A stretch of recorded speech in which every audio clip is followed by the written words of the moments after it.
नमस्कार, स्वागत है आपका कॉलेज रिव्यू अनफिल्टर्ड के एक नए एपिसोड में। हम हैं जीएल बजाज पे और हमारे साथ आज पीजीडीएम के कुछ स्टूडेंट्स हैं जिनसे हम इंटरैक्ट करेंगे, जैसा कि हम करते हैं हर बार। एक अनबायस्ड न्यूट्रल रिव्यू लेने की कोशिश होगी हमारी। क्या नाम है आपका? नवनीत पांडे, क्या पढ़ाई कर रहे हैं? मैं फिर पीजीडीएम। ओके, आपका क्या नाम? शहजादा तनवीर।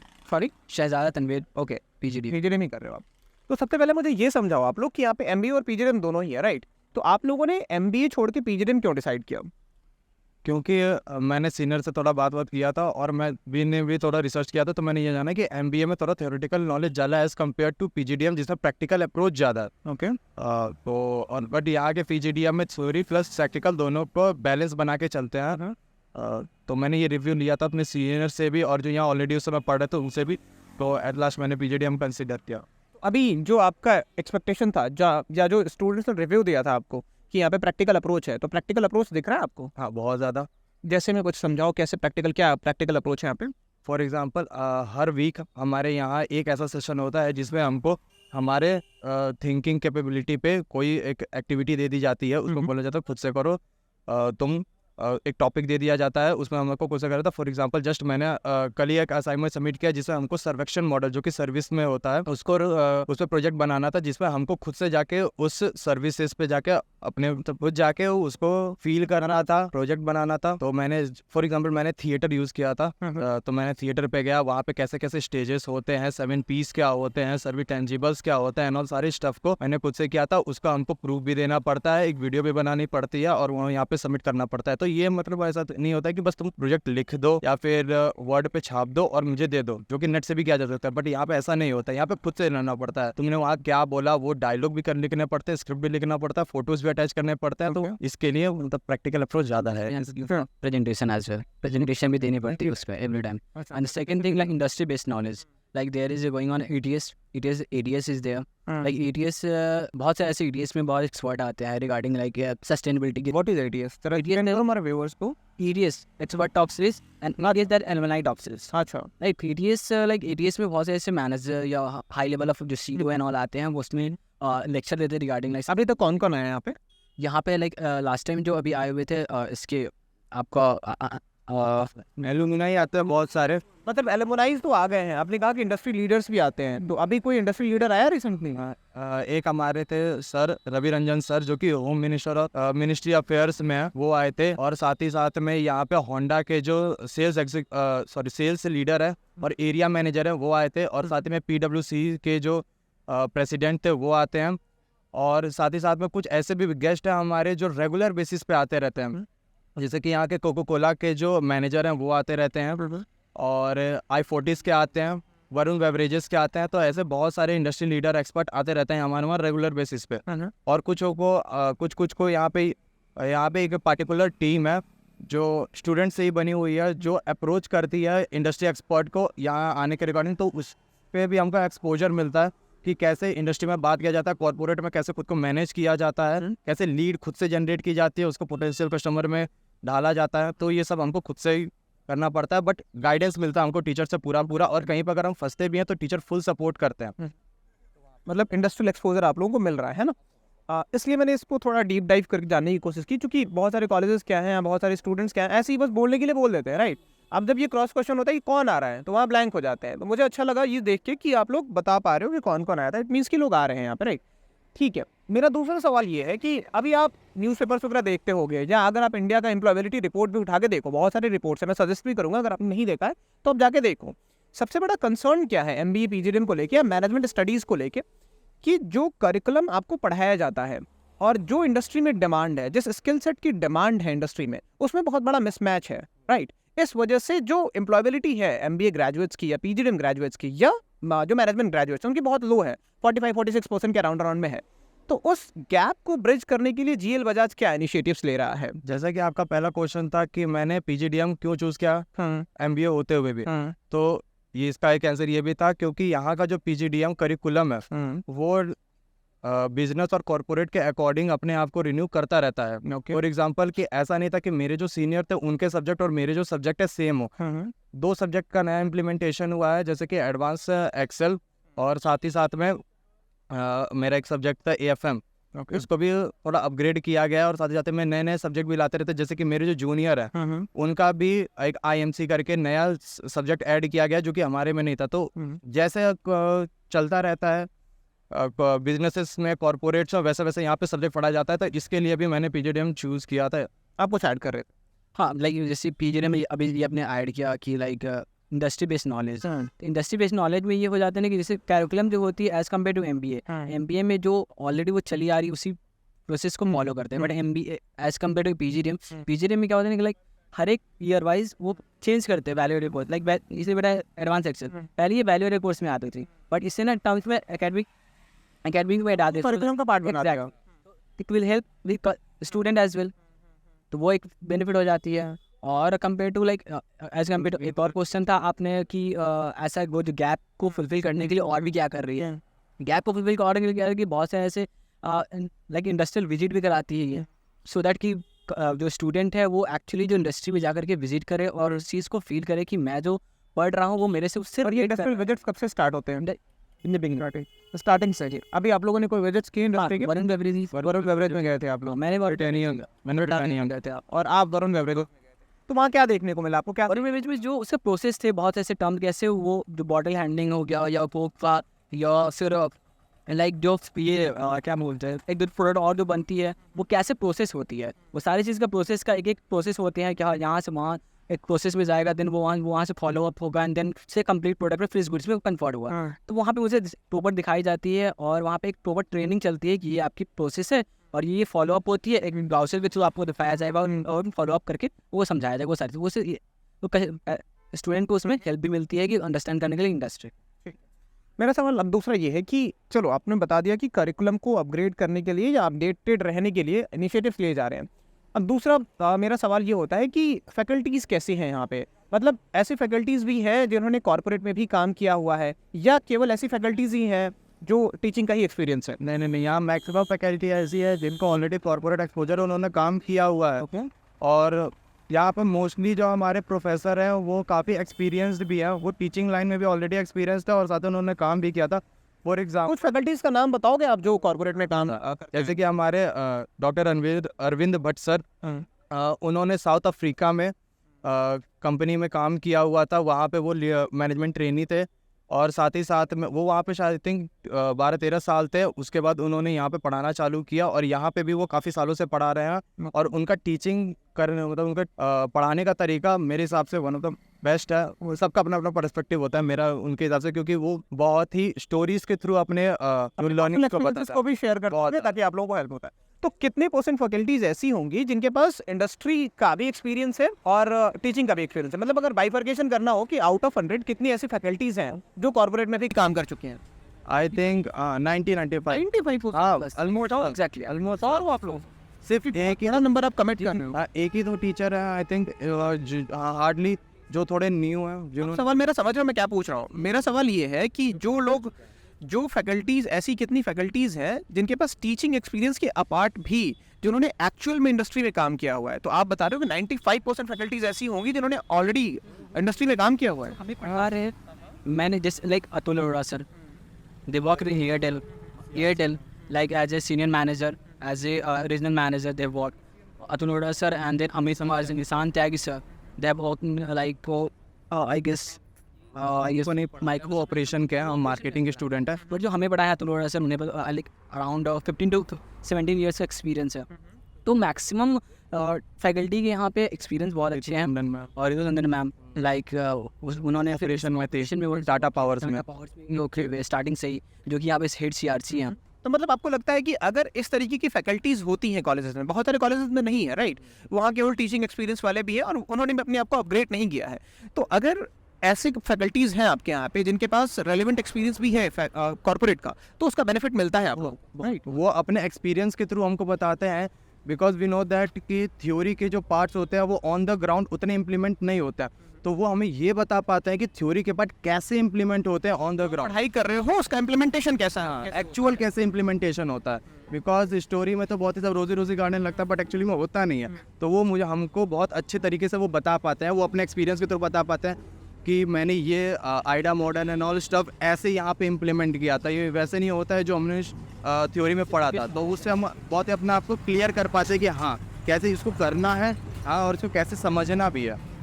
वही जैसे इन्होंने बताया कि मुझे अभी हाल फिलहाल में इन्होंने किया था सिनेपोलिस में जाकर के प्रॉपर वो रिसर्च किए कि लाइक मुझे एक्चुअली जो यूज होता है आइडा मॉडल हो गया या फिर दे जो टर्म्स लाइक स्पिन मॉडल हो गया, वो सारा को प्रैक्टिकली जाकर इम्प्रूव करना पड़ता है। हमारे यूज़ करते हैं वो कैसे यूज़ करते हैं और कैसे आपको एज ए असाइनमेंट आप लोगों को दे दिया जाता है, जाइए आप वहाँ पे समझिए और एज ए कस्टमर जाइए अंडरस्टैंड कीजिए कि मार्केट में कैसे वो चलती है, कैसे यूज होता है, और यूज़ करने के बाद एज ए कस्टमर आपको वो कैसे फील हो रहा है कि इफ़ अगर मैं वहाँ पे रहता तो मैं क्या करता, क्या इम्प्रूव कर पाता। यहाँ के टीचर का या प्रोफेसर का सबसे अच्छी पॉइंट जो मेरे को लगती है वो है कि वो हमारे लिए 24/7 अवेलेबल रहते हैं, सच में अवेलेबल रहते हैं। क्योंकि कल रात को मैंने 2 बजे अपने सर को कॉल किया था, जो मेरे यहाँ पे मेंटर सर है, मैंने उनको रात के 2 बजे कॉल किया था और उन्होंने कॉल पिकअप करके मेरा सब सारा रात को 2 बजे सच एक में। बात ऐसा ना हो कि मैं एक बात क्लियर कर देता हूँ, ऐसा ना हो कि आप लोगों को ये लगे कि ये कोई पेड रिव्यू वीडियो है जिसके लिए हमें जेल बजाज ने पे किया है। ये लोग रैंडमली यहाँ से गुजर रहे थे, तो हमने इनसे रिक्वेस्ट किया कि हम एक रिव्यू वीडियो शूट करना चाहते हैं, तो कोई पैसा वैसा हमें नहीं मिला है ना? नहीं। तो हाँ, एक और चीज़ देखो, हमारा मोटिव ये होता है ना, हमारा मोटिव क्या होता है कि हमारा मोटिव ये होता है ना कि हम किसी भी कॉलेज को केवल क्रिटिसाइज करने के लिए ना तो क्रिटिसाइज करते हैं, ना ही किसी कॉलेज की बिना मतलब की तारीफ करते हैं। हमारा मोटिव ही ये है कि अगर एक स्टूडेंट जेल बजाज को पीजीडीएम के लिए कंसिडर कर रहा है तो वो एक इन्फॉर्म डिसीजन ले पाए, राइट? ऐसा ना हो कि वो मिस इन्फॉर्म डिसीजन लो, क्योंकि उसकी लाइफ का सबसे इंपॉर्टेंट डिसीजन होने वाला है। ठीक है, यहाँ तक आपने बहुत क्लियर तरीके से चीज़ें बताई, और ट्रस्ट मी ये जो आपने बताई चीज़ है ना कि किस तरीके से रियल लाइफ में जो इम्प्लीमेंटेशन होती है जो बुक वाली नॉलेज का, ये काफ़ी इंपॉर्टेंट है। ठीक है, अब आते हैं कि 2 चीज़ें तो आप लोगों ने क्लियर बता दी, अब आते हैं इस पर आपको समझने पे कि इंटर्नशिप की क्या अपॉर्चुनिटीज़ हैं यहाँ पे। अभी हमारा इंटर्नशिप प्रोग्राम हो चुका है, हम लोग 22-24 बैच है। यहाँ पे किया आपने इंटर्नशिप? मैंने डाबर प्राइवेट इंडिया लिमिटेड में किया था। और क्या सीखा आपने वहाँ पे? मैंने वहाँ पे मैं बेसिकली सेल्स, कितने दिनों का था इंटर्नशिप? ये 2 महीने का इंटर्नशिप था। ऑन साइट तो? हाँ, ऑन साइट था। सबको अपना प्रेफर्ड लोकेशन चूज़ करने का अलाउ था, तो मैंने बनारस चूज़ किया था। अच्छा। तो वहाँ पे हमको क्या था कि हम लोग सेल्स कर रहे थे, हमारे अंडर में 6 एसएसएन थे जो कि स्टॉक के सेल्समैन होते हैं, और एक रीजन हमको प्रोवाइड किया जाता है, जैसे कि मेरा बनारस था, तो उसमें हमको सेल्स करानी पड़ती है, सेल्स जनरेट करना पड़ता है, और जो भी स्टॉक या फिर आइटम्स होते हैं वो डिस्ट्रीब्यूटर को वहाँ पे प्रोवाइड किया जाता है। हम लोगों ने डाबर में सीखा, और मैंने ये जाना कि वहाँ पे कैसे एक्चुअल में काम होता है, बिकॉज हमको पता है एफएमसीजी में ऐसा नहीं होता कि प्रमोशन करते हैं, एडवर्टाइजिंग करते हैं, उतना ज़्यादा नहीं होता उसमें क्या होता है कि फटाफट सामान बिकता है। और हम जानते हैं कि और मैं रियल जूसेस सेगमेंट में था, डाबर का जो रियल जूस सेगमेंट में था, और वो बिल्कुल प्रमोशन नहीं करते हैं। तो मेरा ये थोड़ा क्वेश्चन हुआ कि ऐसा क्यों होता है, क्योंकि हम जानते हैं कि बहुत ही मार्केटिंग कैंपेन्स होते हैं, एडवर्टाइजमेंट होता है, तो आप क्यों नहीं ऐसा करते हो? तो मेरे जो वहाँ पे गाइड थे, मेंटर थे, एसओ थे जो कि सेल्स ऑफिसर थे, उन्होंने मुझे बताया कि जो कंपनी अपना हैवी इन्वेस्टमेंट होती है वो यूज़ करती है एडवर्टाइजमेंट में, कैंपेन्स में, बट डाबर ऐसा नहीं सोचती है। डाबर ये सोचते है कि हम वो खर्चा बचा के अपने जो सेल्समैन है उनका इंसेंटिव बढ़ा दे, ताकि वो थोड़ा और एफर्ट से काम करे और उनका एक सीमलेस एक्सपीरियंस हो, और वो अपना पूरा 100% कंट्रीब्यूट करे, जिसकी वजह से जनरेशन आएगा। अच्छा, यहाँ पे मेरा एक सवाल होगा, आपने बताया आप मार्केटिंग से हो, तो फिर आपको इंटर्नशिप मार्केटिंग की क्यों नहीं मिली, या आपने मार्केटिंग का कोई इंटर्नशिप किया? मेरा मार्केटिंग स्पेशलाइजेशन है, बट मैं अपने आप को सेल्स में मोस्टली कंसीडर करता हूँ, क्योंकि मेरा जो खुद का ड्रीम है, मेरा एफएमसीजी में जाना ड्रीम था, तो इंटर्नशिप भी मैंने उसी के रिगार्डिंग भरी थी। अच्छा, तो आप में क्या, आपके बैच में जो और भी बच्चे हैं मार्केटिंग से, जो अपने आप को मार्केटिंग में ही ज़्यादा मतलब उनको लगता है कि वो मार्केटिंग में ही करियर बनाएंगे, तो क्या है अपॉर्चुनिटीज़ मिलती है मार्केटिंग में? हाँ, एक प्रॉब्लम ये है, जो मैं प्रॉब्लम फिगर आउट यहाँ जो मैं हाईलाइट करना चाहता हूँ, वो ये है कि बच्चा चाहे जिस भी स्पेशलाइजेशन में पढ़ाई कर रहा हो, जॉब उसको सेल्स में ही मिलती है। बहुत सारे टियर 2 टियर 3 कॉलेजेस में ये दिक्कत है। इस वजह से ऐसी मानसिकता बन गई है कि मार्केटिंग में सेल्स ही होता है। मैं सच बता रहा हूँ, यहाँ पे भी ऐसी अभी भी है कि बहुत ही वैसे है कि मार्केटिंग का मतलब सेल्स है, तो सेल्स ही करना है। कुछ लोग जानते हैं कि डिफरेंशिएशन है, मतलब मार्केटिंग थोड़ा अलग लेवल होता है, वो थोड़ा ऑफिशियल होता है एज कम्पेयर टू सेल्स, जो कि ऑन ग्राउंड ज़्यादा होता है, वो थोड़ा लेबर इंटेंसिव हो जाता है। तो बट मैं अपने आप को बाइफिकेशन मतलब कि अपने आप को क्लासीफाई कर चुका था कि नहीं, मेरे को सेल्स में करना है, क्योंकि मेरा थोड़ा ग्रेजुएशन में भी एक्सपीरियंस रहा है सेल्स में और थोड़ा इवेंट में, तो मुझको सेल्स थोड़ा ज़्यादा बेटर लगता है। अच्छा, इसलिए मैं सेल्स में जाना चाहता हूँ। मैं अपने आप को ऑलरेडी क्लियर। आप बताइए अपना एक्सपीरियंस इंटर्नशिप का क्या? इंटर्नशिप मैंने किया था वेस्ट इंडस्ट्री। अच्छा, और वेस्ट इंडस्ट्री एक्चुअली ये लीडिंग तंबाकू कंपनी है, इंडियन कंपनी। तो मैंने वहाँ पे एज ए सुपरवाइजर मेरा रोल था। ओके, जो मेरे 2 महीने का ही था हाल इंटर्नशिप। और ये पेड इंटर्नशिप थे अनपेड? पेड था। क्या स्टाइपेंड था आप लोगों का, अगर डिस्क्लोज करना था? 12,000 था आपका, और आपका 10,500। 10,500। अच्छा, ठीक है। हाँ, तो इसमें मेरे अंडर में 5 सेल्स पर्सन थे और एक एरिया मुझे दे दिए लाइक दिल्ली एरिया। दिल्ली में लाइक बटला हाउस हो गया। आप कहाँ के? दिल्ली में ही कर रहे थे बेसिकली फ्रॉम बिहार, बट मैंने कर रहा था जो मतलब आप इंटर्नशिप जो कर रहे थे वो दिल्ली में कर रहे थे? अच्छा ठीक है। मेरा मार्केट जो दिया गया था एनएफसी हो गया, बटला हाउस हो गया, हरगेज नगर हो गया, बदरपुर हो गया। इस एरिया में मुझे मार्केट को अंडरस्टैंड करने थे और जो प्रोडक्ट थे जैसे 5 सेल्स पर्सन मेरे अंडर में दिए गए थे, उनसे daily day to day help लेने थे और क्या स्ट्रैटेजी हो सकती है कि सेल्स को बूस्ट करने में, उससे मैं हेल्प कर रहा था। और भी जो भी स्ट्रैटेजी बनानी होती थी या फिर कभी ऐसा होता था कि कोई स्कीम आया, फिर स्कीम को कैसे यूज़ करना है, तो वो सारी चीज़ें जो ऑलरेडी यहाँ पे पढ़ा है मैंने, जो बुकिस्ट एज कम्पेयर टू जो इंडस्ट्री एक्सपर्ट्स के थ्रू अंडरस्टैंड किया, वो वहाँ पे बहुत ज़्यादा हेल्प करते हैं इम्प्लीमेंट करने में। तो ठीक है। अब आते हैं एक और फैक्टर काफ़ी इंपॉर्टेंट होता है जब स्टूडेंट्स कॉलेजेस को कंसिडर करते हैं, वो होता है कॉलेज लाइफ। तो यहाँ कॉलेज लाइफ कैसी है? फेस्ट वगैरह होते रहते हैं? टू बी ऑनेस्ट एक्टिविटीज़ तो बहुत होती है, फेस्ट 1 या 2 ही होते हैं मोस्टली। वैसे मतलब जेल वजाज का परसेप्शन ये है कि स्टडीज़ के लिए काफ़ी स्ट्रिक्ट है, बहुत मतलब स्टडीज़ को भी हम लोग काफ़ी लोग मतलब कि इंजॉयबल वे में लेते हैं, फन मोमेंट रहता है हमारे लिए स्टडीज़ भी, क्योंकि उसमें हमारे काफ़ी एक्टिविटीज़ ऐसी होती हैं जो कि एंटरटेन के पर्पज़ से होती है, बट उसी के थ्रू हमको थोड़ी लर्निंग भी प्रोवाइड की जाती है।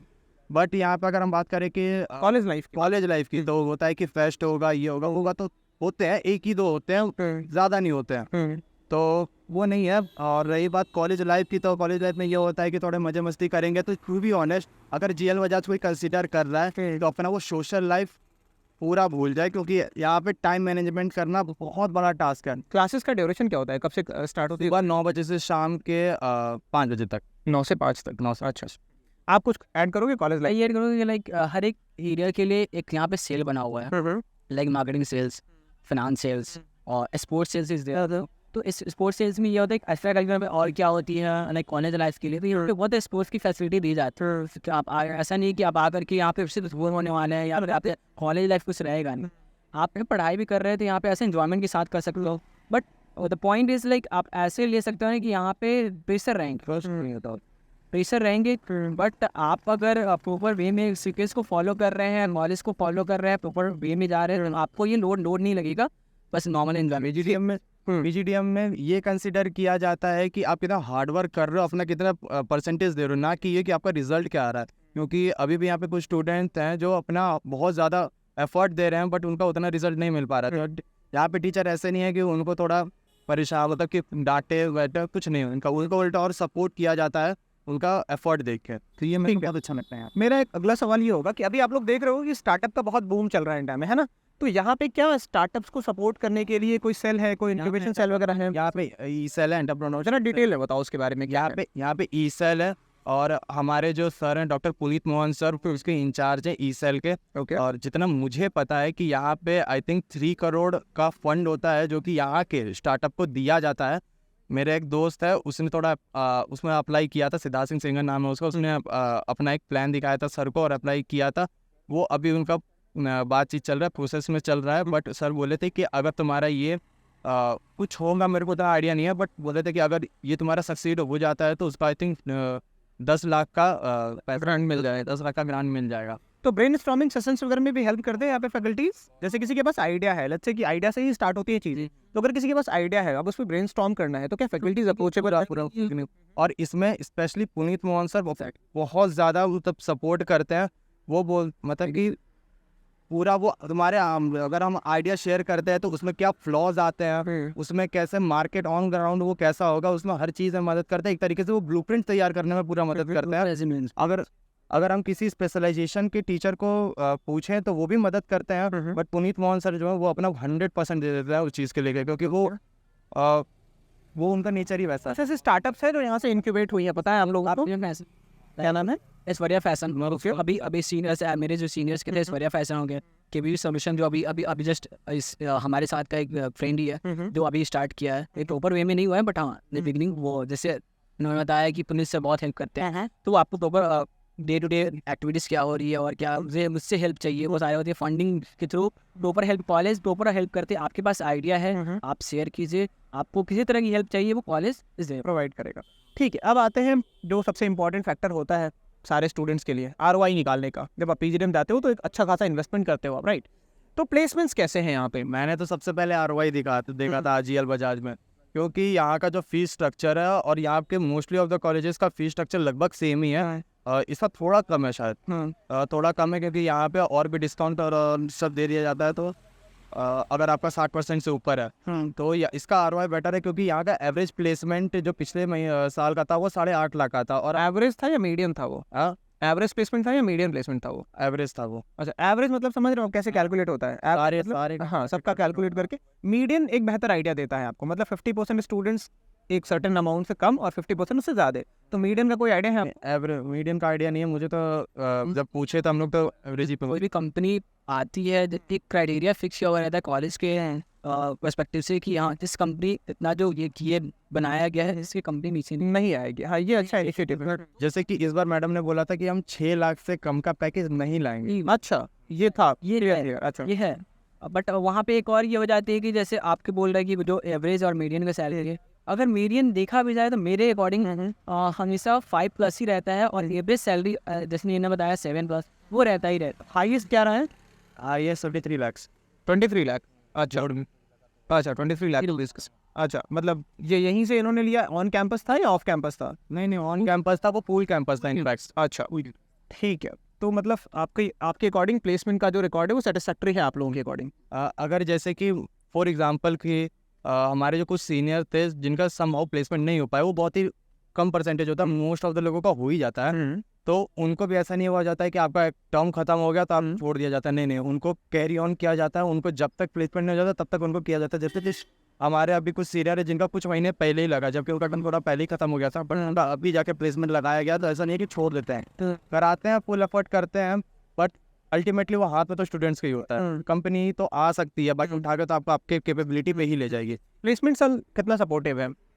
प्लेसमेंट सेल तो बहुत सपोर्टिव है। रितु टंडन मैम है, CRC हेड, वो हेड करती हैं। उनका कॉर्पोरेट एक्सपीरियंस है? हाँ उनका कॉर्पोरेट एक्सपीरियंस बताया था, टाटा पावर में काम किया उन्होंने। ओके, हाँ, तो बताइए कितना सपोर्टिव है आपका प्लेसमेंट सेल? वो बहुत सपोर्टिव है। क्या है कि CRC जो हमारी टीम है वो रितु मैडम है, गुरमीत सर हैं और एक हिमानी मैम है। ये 3 की टीम है, और इनके अंडर कुछ 12 पर्सन है, ये 12 मैम जो अभी बनी है, फिर 12 अराउंड 12 जो टीम मेंबर्स है वो हमारे स्टूडेंट्स, हमारे दोस्त कलीग्स हैं, जो मिलकर एक टीम बनाती है, जो कि डे टू डे हमको अपडेट करती रहती है कि क्या चल रहा है प्लेसमेंट का सीन है ना। इनफैक्ट यहाँ पे हमको एक्स्ट्रा में एक सॉफ्टवेयर प्रोवाइड किया जाता है, सुपर सेट, जिसमें हर चीज़ का डिटेल शेयर किया जाता है हमको कि कब आने वाली, कैसे आने वाली, जॉब प्रोफाइल क्या है, GD क्या है, क्या क्या स्किल्स रिक्वायर्ड होगी, कैसे तैयार करना है। उसके लिए अलग मेंटरिंग सेशन, प्रिपरेटरी सेशन और चलता है। ग्रूमिंग के लिए क्या क्या किया जाता है अलग से? जैसे मान लो कि प्लेसमेंट ड्राइव चल रहे हैं तो अलग से किसी स्टूडेंट को ग्रूम करने की रिक्वायरमेंट पड़ रही है, या इन जनरल भी ग्रूमिंग की क्या अपॉर्चुनिटीज मिलती हैं? किस तरीके के एफर्ट्स देते हैं? एक फैकल्टी हमेशा रहते हैं, लाइक मेंटर हम लोग को जो प्रोवाइड किया मतलब सॉफ्ट स्किल्स पे काम होता है यहाँ पे? From the beginning soft skill पे बिगिनिंग से ही स्टार्ट हो जाती है। आपको कैसे, आई मीन फर्स्ट टर्म में ही हम लोग MC पढ़ना था, उसमें कम्युनिकेशन में ही था, उसमें प्रॉपर ये सिखाया जाता है कि आपका जो प्रॉपर वे में जो डिपार्टमेंट है वो मोस्टली यहाँ पे यकबाला मैम संभालती हैं। अच्छा, ओके। तो मतलब उनका एक्सपीरियंस का बेनिफिट आप लोगों को मिलता है, राइट? ठीक है। तो आई थिंक मोस्ट ऑफ चीज़ हमने कवर कर दी। यहाँ पे स्कॉलरशिप्स वगैरह हैं? अगर मान लो किसी बच्चे ने कोई एंट्रेंस एग्जाम दिया है या उसके प्रीवियस ईयर में क्वालिफिकेशन है तो स्कॉलरशिप मिलता है बच्चों को? मुझे स्कॉलरशिप मिला वो इस रिगार्डिंग मिला है कि मेरा 10+2 मतलब 10 12th में और ग्रेजुएशन में 60% से अबव होना चाहिए। कितना स्कॉलरशिप मिला है आपको? 25,000 का स्कॉलरशिप। मैथ के थ्रू मिली थी, 25। अच्छा, अलग। तो यहाँ पे एडमिशन का मैकेनिज्म क्या है? मतलब डायरेक्ट एडमिशन है या कोई एंट्रेंस एग्जाम देना मैंडेटरी है? किस तरीके से डायरेक्ट एडमिशन है वैसे तो आपको लगता है कि एडमिशन का मैकेनिज्म अगर थोड़ा स्ट्रिक्ट और किया जाए तो क्वालिटी ऑफ स्टूडेंट्स भी इंप्रूव होगा? हाँ, वहाँ पे स्कोप है थोड़ा। लेट्स से मान लो कि अगर आपने कोई विनोइंग ऑफ का मेथड नहीं रखा हुआ है और आप सबको ही डायरेक्ट एडमिशन दे रहे हो विदाउट कोई फिल्टर आउट करने का मैकेनिज्म, तो वहाँ क्वालिटी ऑफ स्टूडेंट भी थोड़ा सा मेरा क्या पॉलिसी कह रहा है कि यहाँ का जो टाइम मैनेजमेंट शेड्यूल इतना हेक्टिक है ना कि लोग स्टूडेंट जो है वो खुद ही वो क्या बोलते हैं फिल्टर आउट हो जाते हैं, जो उस टाइम को एडमिशन लेने के बाद ड्रॉप करेगा फिर वो है। लेकिन ऐसा नहीं है कि कॉलेज का एक प्रोसेस नहीं है, प्रोसेस है, प्रोसेस को फॉलो करती है। लाइक आपने जब कैरिकुलम आपने देखोगे या फिर इसकी जो प्रॉपर प्रोसेस है उसमें मेंशन किया गया कि मैट के थ्रू इसकी प्रोसेस होती है या कैट के थ्रू है या जीमेट के थ्रू है प्रोसेस। बट आप जैसे अपने प्रॉपर PI राउंड होता है बच्चे का कि कॉल के थ्रू जाता है कि स्टेट में आपका PI है, आपको देना पड़ेगा certain, they ask certain question regarding marketing, like they are according to your specialisation you are going to choose in all. तो रिगार्डिंग क्वेश्चन पूछते हैं आपने आंसर किया, ऐसा नहीं कि डायरेक्ट बच्चे को उठाया और यहाँ पे आकर ऐसा नहीं नॉलेज नहीं, आपका कम्युनिकेशन स्किल मैटर करता है उसमें। मैटर करता। ठीक है। एक सवाल मेरा और ये होगा कि आप लोगों ने जब एडमिशन के लिए कॉलेज शॉर्टलिस्ट करने स्टार्ट किए थे, तो क्या कोई एंट्रेंस एग्जाम दिया था आप लोगों ने, या किस तरीके से आप लोगों ने इस कॉलेज को फाइनलाइज किया था? मैंने तो कोई एंट्रेंस एग्जाम नहीं दिया। कौन कौन से ऑप्शंस और सेलेक्ट किए थे आपने जीएल बजाज को फाइनलाइज करने से पहले? मैं सच बताऊँ तो मैंने डायरेक्टली जीएल बजाज को ही और कैसे पता कैसे चला था आपको जीएल बजाज के बारे में? मेरी दोस्तों की ग्रुप है, हम सारे यहीं पे हैं। अच्छा। तो हम लोगों ने पहले सारे कॉलेजेस को कंसीडर किया था, सब एक एक कॉलेजेस के बारे में जितना हो सके उतना पता कर रहे थे। तो मैंने जीएल बजाज डायरेक्ट चूज़ किया था क्योंकि मेरे जो जान पहचान के लोग थे ऑलरेडी यहाँ पे पढ़ चुके थे। ओके। तो मैंने जीएल बजाज और कुछ ने यहाँ पे कॉलेजेस जो आसपास में सबको सबका उन्होंने वो निकाले थे, इन फीडबैक इन्फॉर्मेशन सब कुछ निकाला। फिर हम सब साथ में बैठे, फिर सोचे कि सब बेटर ROI किसका है, प्लेसमेंट किसका अच्छा जा रहा है। तो अल्टीमेटली हम लोगों ने फिर ये फाइनलाइज किया था कि शॉर्ट में ये पीयर इन्फ्लुएंस बहुत ज़्यादा है। अच्छा। जो कि ऑलरेडी यहाँ से पास आउट है। लाइक मैंने जो पर्सनली यहाँ पे जो चूज़ किया, मेरे भाई ऑलरेडी यहाँ से आपके लिए डिसाइडिंग फैक्टर क्या था? डिसाइडिंग फैक्टर ये था कि यहाँ का प्लेसमेंट रिकॉर्ड, प्लेसमेंट सबसे one of the most factor था, वो प्लेसमेंट रिकॉर्ड था। सेकंड, यहाँ के करिकुलम एक्टिविटी जो ऑलरेडी मेरे जो सीनियर्स थे बहुत ऐसे, उनसे मैंने जब इंस्टाग्राम या फिर लिंक्डइन के थ्रू जब टचअप में आया, उससे पूछा एंड ऑल, इसके करिकुलम एक्टिविटी एंड ऑल, तो मुझे फैसिनेटिंग भी लगा और बहुत इंटरेस्टिंग भी लगा। ओके। कि आप MBA के जब देखोगे तो वहाँ पे बहुत से ऐसे जो इंडस्ट्री बेस्ड नॉलेज नहीं प्रोवाइड की जाती। यहाँ के भी MBA वाले स्टूडेंट आइडिया तो उतना नहीं है, अच्छा। बट जो मेरे अकॉर्डिंग मैंने जो एक्चुअली अंडरस्टैंड किया वहाँ पे मैंने ये देखा कि इंडस्ट्री बेस्ड नॉलेज या इंडस्ट्री का ट्रेंड क्या चल रही है उसके अकॉर्डिंग जो पढ़ाई होनी चाहिए वो एक्चुअली, जैसे मैंने आपको बताया, एक्स्ट्रा एक्टिविटी जो कि एक्सेल एंड ऑल हो गया। आजकल का मोस्ट इंपॉर्टेंट थिंग है कि एक्सेल एंड ऑल आपको एकदम मस्ट है कि आपको जानना ही पड़ेगा, या पावर टूल्स हो गए या फिर और भी जितने सारे टूल्स हो गए, नए टूल्स हो गए, उनको जानना पड़ेगा। तो ये सारी चीज़ें यहाँ पे कॉलेज प्रोवाइड करती है एज ए करिकुलम एक्टिविटी में। तो ये एक बेनिफिशियल होता है बच्चे के लिए। और मेरे लिए जो फैक्टर था मैंने आपको बताया कि बस प्लेसमेंट रिकॉर्ड और इसके जो करिकुलम एक्टिविटी है वो सारे लोग हैं। और यहाँ का जो इन्वायरमेंट है वो इन्वायरमेंट बहुत ही पॉजिटिव इन्वायरमेंट है। हर एक फैकल्टी जो बहुत ही सपोर्टिव भी है। आप अगर कहीं भी लैक कर रहे हो तो ऐसा नहीं कि लैक कर रहे हो तो छोड़ो, इसे हटा दो, कोई इशू नहीं है। एक ही बच्चा तो है, वो अप्रोचेबल है फैकल्टीज जैसा। बहुत ही अप्रोचेबल। ठीक है। लास्ट सवाल मेरा ये होगा आप लोगों से कि आप लोगों ने बहुत अच्छी अच्छी बातें तो बहुत सारी बता दी, अब कुछ कमियां भी ज़रूर होंगी, राइट? तो कुछ ऐसे कंस्ट्रक्टिव फीडबैक दो जिससे कि कॉलेज और इम्प्रूव कर पाए। पहला तो आपने ही बोल दिया था कि यहाँ पे कोई एक प्रॉपर, मेरे हिसाब से प्रॉपर वे नहीं है एडमिशन का, वो होना चाहिए। प्रॉपर वे ना कह के इसको ऐसे कह सकते हैं कि फिल्टर आउट करने का, सीरियस नॉन सीरियस स्टूडेंट्स को फिल्टर आउट करने का कोई मैकेनिज्म, थोड़ा एक मेरे हिसाब से थोड़ा क्राइटेरिया होना चाहिए शॉर्टलिस्ट करने का, क्योंकि कुछ स्टूडेंट ऐसे हैं जिनका कम्युनिकेशन थोड़ा बेटर है, बट जब ये यहाँ आता है तो इतना यहाँ पे मुश्किल हो जाता है उनके लिए यहाँ पे सफ़र करना। क्योंकि सॉरी टू से बट यहाँ पे कुछ BA के ऐसे स्टूडेंट भी आ जाते हैं जिनको कभी लैपटॉप पे या कंप्यूटर पे कोई एक्सपीरियंस ही नहीं रहता, तो उनको कभी कभी उनको पहली बार एक्सपोजर मिलता है तो वो चीज़ वो लोग हैंडल नहीं कर पाते, वो बहुत ही मुश्किल हो जाता है, बहुत ही सफ़र करना पड़ता है। अब क्योंकि यहाँ पे थोड़ा फैकल्टी सही है और स्टूडेंट का एरिया, स्टूडेंट भी बहुत सही है, तो एक सपोर्टिव है, बट वो बहुत ही दिक्कत वाली बात हो जाती है क्योंकि वो अंदर से खुद को गिल्ट होने लग जाता है। तो वही मेरे हिसाब से थोड़ा शॉर्ट लिस्टिंग में थोड़ा सा वो होना चाहिए, और साथ ही साथ में टेस्ट वेस्ट को थोड़ा बढ़ा देना चाहिए। टाइमिंग का तो वैसे इशू है, बट मेरे हिसाब से वो इशू रहना भी चाहिए क्योंकि कॉर्पोरेट में हम इससे ज़्यादा मुश्किलें झेलने वाले हैं, तो हम यहाँ पे अभी वो तैयार हो जाते हैं। ओके, ये तो होना चाहिए। और इसके अलावा अच्छा कैंटीन, हाँ तो थोड़ा डिटेल में बताओ, जब तारीफें डिटेल में की हैं तो। देखिए यहाँ पे बीटेक का कैंटीन तो बहुत सही है, MTech का भी कैंटीन बहुत सही है, लेकिन PG का कैंटीन उतना सही नहीं है, उसको थोड़ा सही करना चाहिए। तो क्या PG ने बोला MBA बीटेक वाले में नहीं जा सकता है? तो जा सकता है लेकिन वो दूर पड़ जाता है ना। अब क्या है कि हमको उतना टाइम नहीं मिलता है, बीच में 5 मिनट का गैप मिलता है, तो सडन अगर किसी को भूख लगी या कुछ है तो 5 मिनट वो पॉसिबल नहीं हो पाती, उतना दूर से जाके तो PGDM में भी आई थिंक वो सारे आइटम्स अवेलेबल हो जाने चाहिए जो कि बीटेक में है। बाकी वैसा कुछ है। ठीक है, आप बताइए क्या रिकॉर्डिंग मैक्सिमम को ऐड कर ही लिया है। और पार्किंग एरिया जैसे आपने बताया, पार्किंग एरिया यहाँ पे पार्किंग एरिया प्रोवाइड नहीं की जाती है, आपको एक्स्ट्रा इधर साइड में ही पार्किंग की जाती है। फिर और रिगार्डिंग जैसे एक और मैंने स्पोर्ट्स सेल्स का बात किया, वहाँ पे क्या होता है कि कभी कभी स्पोर्ट्स सेल सिर्फ फॉर द नेम से की हो जाती है। अच्छा, इसलिए क्योंकि लाइक हार्डली 2 to 3 टाइम्स ही खेले जाते कोई ईयर में, तो उसको थोड़ा और इम्प्रूव करना बचा है। यहाँ पे फिटनेस पे बहुत है, क्योंकि इफ अगर आप फिटनेस पे सही है तो एकेडमिक आपका भी सही रहेगा, और जितनी यहाँ पे फोर्सेस होती है, जितनी प्रेशर होती है, उसको टैकल करने में भी हेल्प मिलेगी ये सारी चीज़। ठीक है।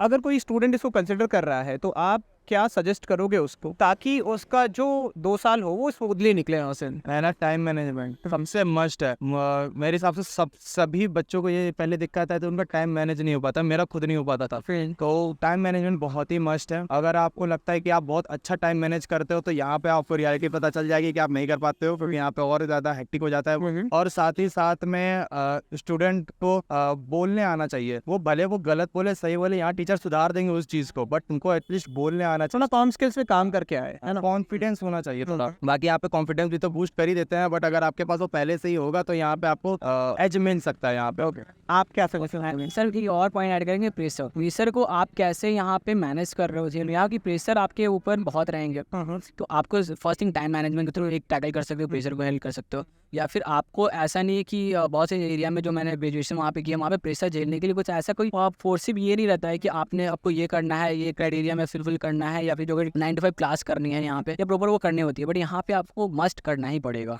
यहाँ पे there is rules of reward and all, तो आपको रिवार्ड रूल बहुत अटेंडेंस कितना है? Sometimes goes to 80, 85, 95। मिनिमम क्या है रिक्वायरमेंट? अभी जैसे बहुत सारे कॉलेजेस की 75% एलिजिबल है। हमारा सेकंड ईयर में 80% है, फर्स्ट ईयर में हमारा 75% था। फर्स्ट ईयर में 75% था और सेकंड ईयर में 80% है। और अगर किसी स्टूडेंट का नहीं वेट हो पाता है तो फिर क्या रिपरकशंस होते हैं उसके? डिबार सीधे? अच्छा, फाइन वगैरह कुछ नहीं, सीधे डिबार? नहीं, डिबार फिर वो फाइन दे के फिर सप्लीमेंट्री देगा। अच्छा, हाँ, वो डिबार होता है। अगर इन केस अगर आपको कोई मेडिकल इमरजेंसी होता है या फिर कुछ होता है तो अगर आप कॉलेज में बोल देते तो वो कंसीडर प्रॉपर डॉक्यूमेंट्स अगर आप डॉक्यूमेंट होने चाहिए, डॉक्यूमेंट मस्ट है। या फिर आप लाइक वो आपने अगर कोई बहुत ऐसे बच्चे का यहाँ पे कोई जो सीरियस इशू हो जाते हैं इससे रिगार्डिंग, लेकिन आपके पास वो प्रॉपर डॉक्यूमेंट डॉक्टर के थ्रू साइन डॉक्यूमेंट होनी चाहिए, देन एक सेंटर यहाँ पे है। ऐसा नहीं सुना जा सकता, ठीक है, जेन्युइन होनी चाहिए। अच्छा, बट जेन्युइन होना चाहिए, ठीक है। I think most of the things जो भी एक स्टूडेंट के मन में होती हैं वो हमने कोशिश की कि वो कवर कर दी जाए। कोशिश हमारी यही होती है हमेशा कि एक अनबायस्ड रिव्यू हम आपके सामने प्रेजेंट कर पाए ताकि आप एक इन्फॉर्म डिसीजन ले पाओ। हमें पता है कि बहुत सारे क्वेश्चंस और भी आपके मन में होंगे, तो अगर और भी कोई क्वेश्चंस होते हैं या डाउट्स होते हैं तो आप बिल्कुल हमें रीच आउट कर सकते हो। डिस्क्रिप्शन बॉक्स में हमारा नंबर होगा, आप डेफिनेटली कॉल कर सकते हो। हमारे काउंसलर आपको end to end guidance provide करने की पूरी कोशिश करेंगे। Thank you so much.